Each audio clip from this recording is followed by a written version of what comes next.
ଅମୃତଭଣ୍ଡାର ସନ୍ତୁଳା ପାଇଁ ପ୍ରଥମେ ମୁଁ ଗଛରୁ ଗୋଟେ ଅମୃତଭଣ୍ଡା ଆଣିଲି। ତାପରେ ସେ ମଣ୍ଡାଟାକୁ ମୋ ଖୁଡ଼ିକି କହିଲି, ସେ ଛୋଟ ଛୋଟ କରି ତାକୁ ସବୁ କାଟିଦେଲା।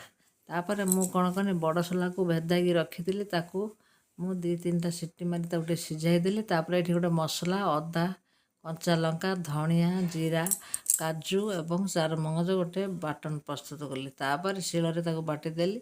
ତାପରେ ଗୋଟିଏ ପାତ୍ରରେ ମୁଁ ପାଣି ବସାଇଲି। ସେ ଫୁଟିଲା ଯେମିତି ସେଥିରେ ମୁଁ ଅମୃତଭଣ୍ଡା ଆଳୁକୁ ପକାଇ ଲୁଣ ହଳଦୀ ଦେଇ ତାକୁ ଏପଟ ସେପଟ କରି ଟିକେ ଢଙ୍କାଇ ଦେଲି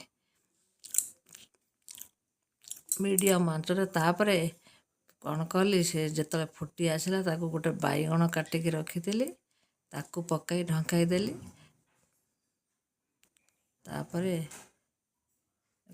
ଦେଖନ୍ତୁ ପକାଇଲି, ତାପରେ ତାକୁ ଢଙ୍କାଇ ଦେଲି। ସେ ସିଝିଗଲା ପରେ ତାକୁ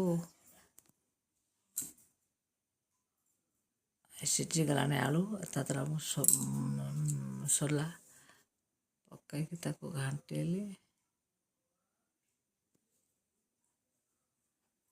ତାପରେ ଆଉ ଗୋଟେ କଡ଼େଇରେ ତେଲ ଦେଇ ଗୁଜୁରାତି, ଡାଲଚିନି, ଗୋଲମରିଚ, ଜିରା ଫୁଟାଇଲି। ତାପରେ ଭୃଷଙ୍ଗ ପତ୍ର ପକାଇଲି। ତାପରେ ବାଟି ରଖିଥିବା ମସଲାକୁ ଗୋଳେଇ ଏପଟ ସେପଟ କଲି। ତାପରେ ସେଥିରେ ମୁଁ କାଶ୍ମୀରୀ ଲଙ୍କାଗୁଣ୍ଡ, ଧନିଆ ଗୁଣ୍ଡ ପକାଇ ତାକୁ ଆଉ ଟିକେ କଷିଦେଲି। ତାପରେ ଗୋଟିଏ ବଡ଼ ଟମାଟୋକୁ ମୁଁ ପ୍ୟୁରି କରି ରଖିଥିଲି, ତାକୁ ପକାଇ ତା ସାଙ୍ଗରେ ଅଳ୍ପ ଟିକେ ଲୁଣ ଦେଇ ତାକୁ ଘାଣ୍ଟିଲି।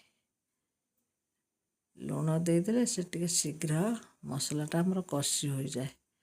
ଦେଖନ୍ତୁ ଲୁଣ ପରେ ତାକୁ ଦେଇ ସେ ଯେମିତି ଭଲ ଭାବେ କଷି ହୋଇଗଲା। ଏଇ ଦେଖନ୍ତୁ ତେଲଟା ଛାଡ଼ିଲାଣି। ତାପରେ ତାକୁ କସ୍ତୁରୀ ମେଥି ପକାଇ ତାପରେ ତରକାରୀଟା ସବୁ ଆଣି ତା ଉପରେ ଢାଳିଦେଲି। ତାପରେ ଦେଖନ୍ତୁ କେତେ ସୁନ୍ଦର ଦେଖାଗଲା ତରକାରୀଟି। ବଢ଼ିଲା।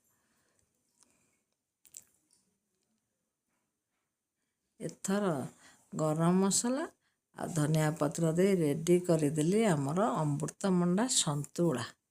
ସନ୍ତୁଳାଟି ଏତେ ଟେଷ୍ଟ ଲାଗୁଥିଲା। ମୋ ଖୁଡ଼ିକି ପଚାରିଲି, କେମିତି ଲାଗୁଛି ଖୁଡ଼ି? କହିଲା, ଘାଣ୍ଟ ତରକାରୀ ଭଳିଆ ଲାଗୁଛି।